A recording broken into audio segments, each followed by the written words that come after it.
Good morning, my brother. How are you doing this morning?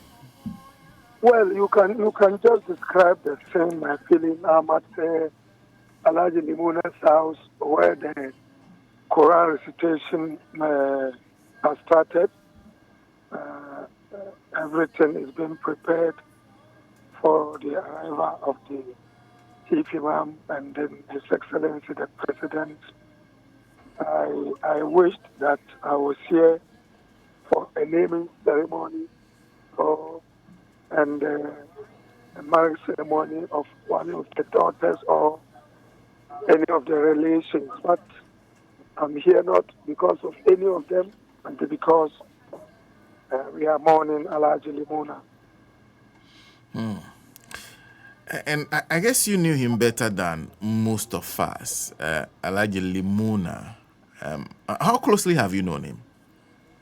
Well, Alaji Limuna is just like my brother. We are like brothers. Put aside our political assignments, crossing each other every day. You know, we formed an association called Former Muslim Appointees of JM. That was when we realized that we needed to educate the public, especially the Muslim community, on the good works that His Excellency John Dramani Mahama was doing for Ghana and for Muslims. That was when we realized that there was a need to let the Muslims know that His Excellency John Dramani Mahama meant a lot for us.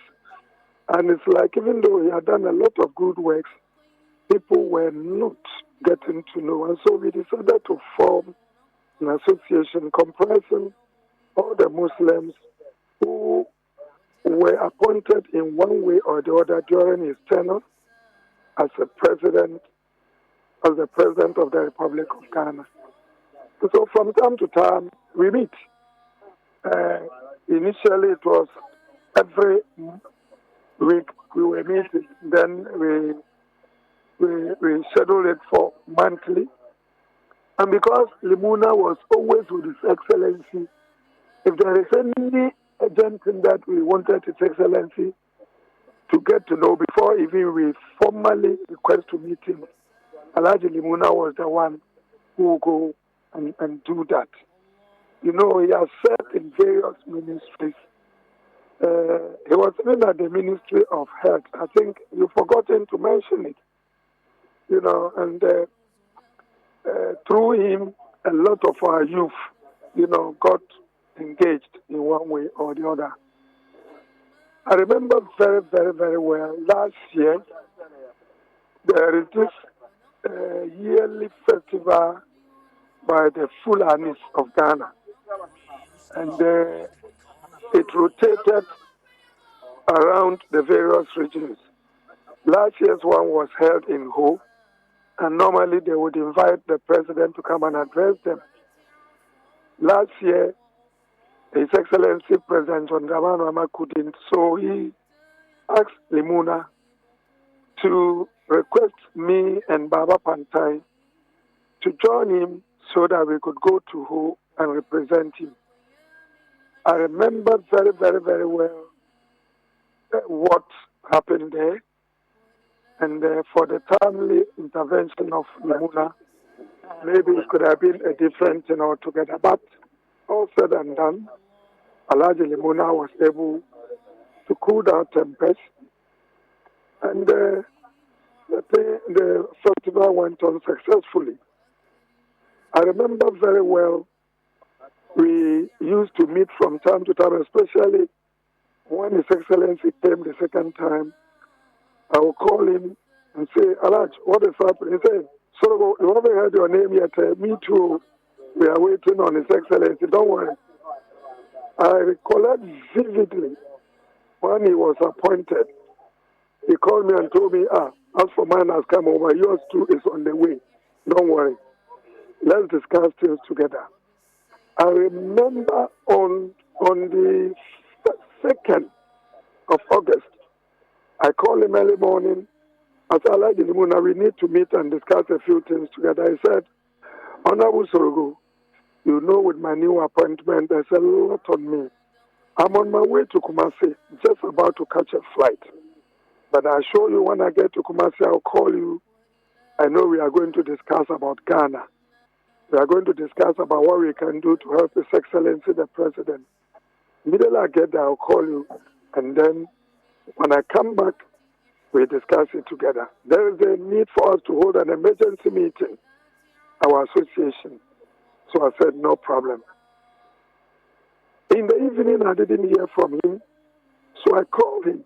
And he said, oh, SOROGHO, I'm very busy in Kumasi here. But I'm coming back. When I come back, you'll see me. The day of this tragedy, I called him in the morning. And he said, look, I'm rushing somewhere. Just give me, we'll be back. By 4:35, we'll be back.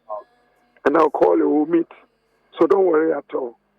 That was the last voice I heard from Alhaji Mohammed Limuna.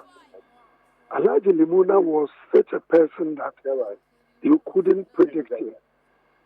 He was very loyal, very religious, a philanthropist. He will share whatever he has with you. His son in the University of Ghana, and you know my son, my last one is also in Lagos, and they had developed that tight relationship. They were like brothers.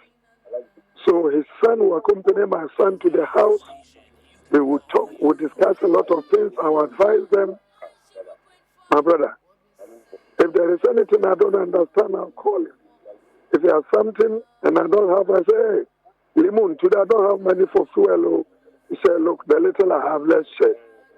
This was the person who was always thinking about Ghana, urging us to be dedicated to our work, to be religious.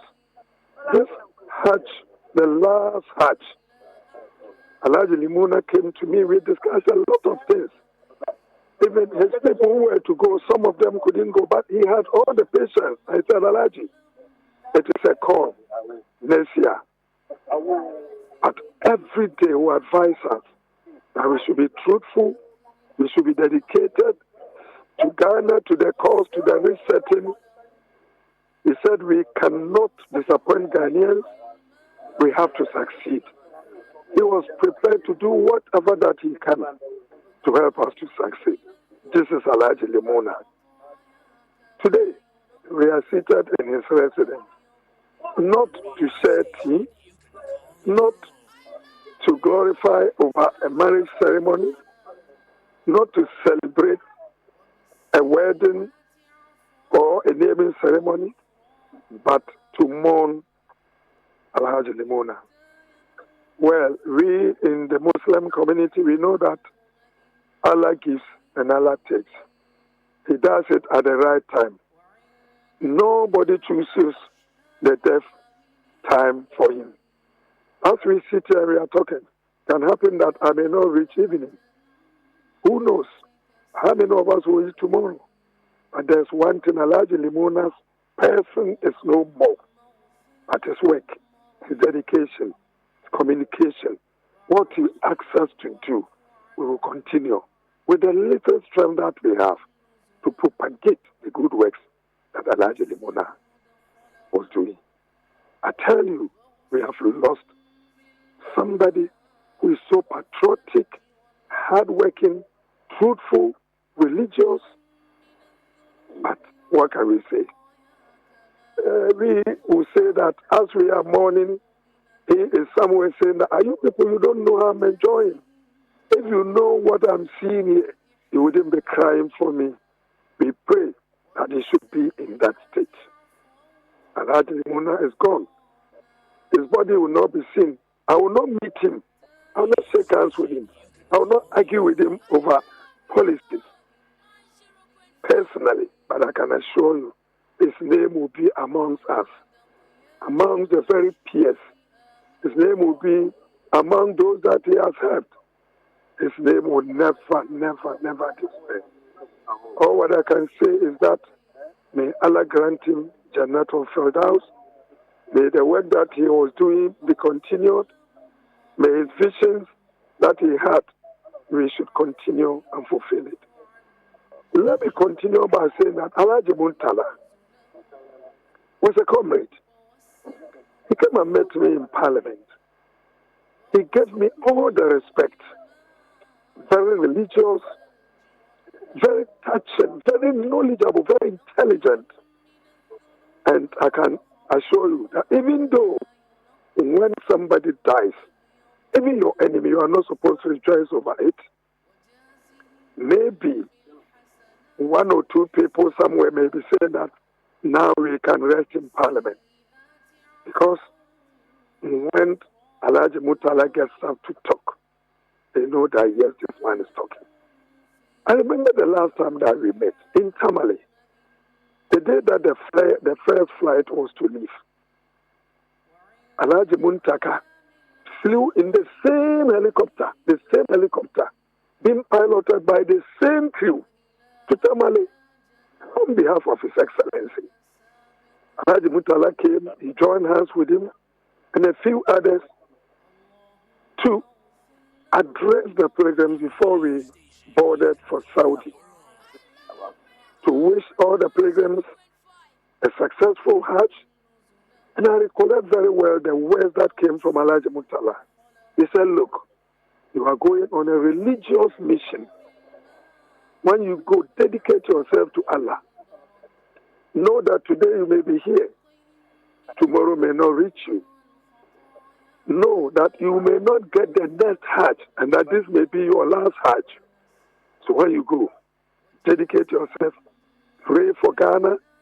Pray for the Muslim community. Pray for Ghanaians. Especially pray for His Excellency the President. And God will continue to guide him, give him all the wisdom that he needs. Pray for the ministers and everybody who will be in his cabinet, in his government, so that at the end of the day, his government can succeed. He offered special prayers for us. He wished all the pilgrims a good and successful Hajj. And that was the last time I heard from and saw him, because I was there as the acting director of operations for the Hajj. I recollect very well when I was the chairman, the Parliamentary Select Committee chairman for Trade, Industry and Tourism. Murtala was sent to the ministry as a deputy minister. He didn't pretend he knew everything. He would call me my chairman. This, that. Can you show me the way? Can you tell me how this thing is done? Can you teach me this? And I can assure you, this is how Murtala was down to it, ready to learn. He never saw himself as the beginning and the end. Always preaching, always reading the Quran, always referring us to God, and always saying that we shall all leave this earth. Today, Alhaji Murtala is not around, he's gone. Only God knows why he died at this time. All what we can say is that may his soul rest in peace. May Allah, who gives life and takes life, grant him Jannatul Firdaus. I can't talk for the others because I know each one of them. It was through Omane Boamah that I was the first members of Parliament to have received the technology buildings that they were building, a community center for information technology. Madina, that time it was Abokobi Madina constituency. I worried him and he said, Honorable, I'll give you one. Only 15 in Ghana. He will come to me. When I see him, he calls me Master, Senior. And this is how this guy was. Today, we have lost a gem.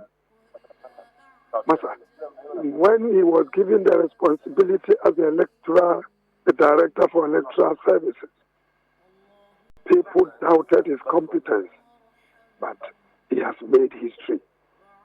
He's gone, but that history will always be with his name. My brother, today, I sit here with tears. My brother, what can we do? You can't challenge Allah. Allah knows what he's doing. Today, activate the body cameras. This guy has a lot of ideas, but we are praying that Allah would give us a good replacement. Obuasi, I went and stayed with Obuasi for 2 weeks, 2020, to campaign for him. Every place in his constituency I went, including West and East. Today, it's no more. For me, I know he won the seat. Even with all the Kululu, how many? 18 votes? He's no more with us. His name would resonate every day in our month. And so, what I can say is that we are here. We are waiting for the Arava, for the Malams, and His Excellency and his entourage. And so, my brother, I'm short of words. Alhaji, and thank you. But before you take leave of us, you are a Muslim, and for those of us who are non-Muslim, what's the significance of the prayers you are doing for them today? Well, as of now, their only food that they eat is prayers.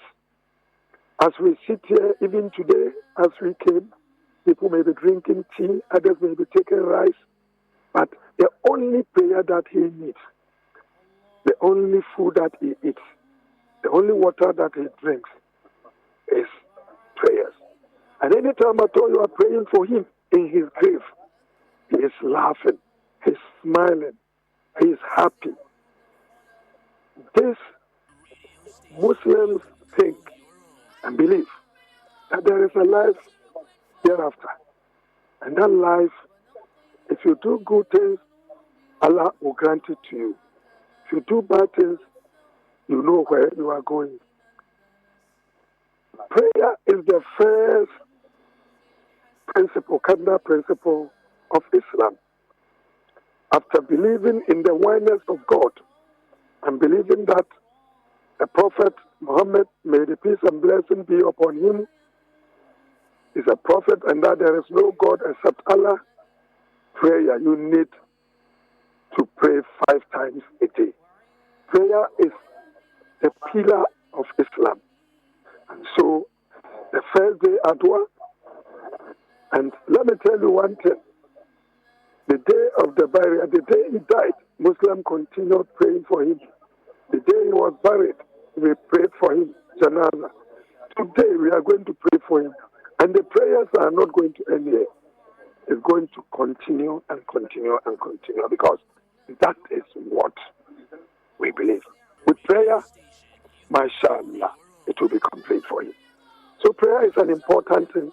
And it's also reminding everybody that if you do good things, come and see the multitudes of people who are here. And Allah says that where 40 people are gathered, you will get one person who Allah will have pity and accept the prayers. And so, yes, I'm telling you today, there will be thousands and thousands of people here. And you think there will not be one person who Allah will see and say, because of this person, whatever sins Allah Limuna has committed, I've forgiven him. Inshallah, it's going to happen. So, prayer is our food. Food for the living, food for the dead. And that is the importance of it. Alhaji, thank you very much for speaking to us. Thank you very much, Senna. And we can only say, and may God grant us long life and good health. May we also, when we are off, when we die, may the time that we are dying, we be in the good books of Allah. That is the prayer of every Muslim. And that every one of us will die. This is a reminder. When you are going to the cemetery, it's written, we were like you. When you are coming back, you will see it's written, you will soon be like us. We were like you, and you will soon be like us. It is a reminder that whatever you do, you will go down. From there you came, and to the same place you will go. Inna lillahi wa inna ilaihi raji'un. Thank you, and may Allah bless all of us. Assalamu alaikum. Well, that's Alhaji AMADU SOROGHO at the residence of Alhaji Limuna Muniru Mohammed. From all accounts, he was quite a man. But man he was. And so the prayers that are being said today, and Murtala, from every account, these prayers are very, very important for a Muslim who's passed on. Of course.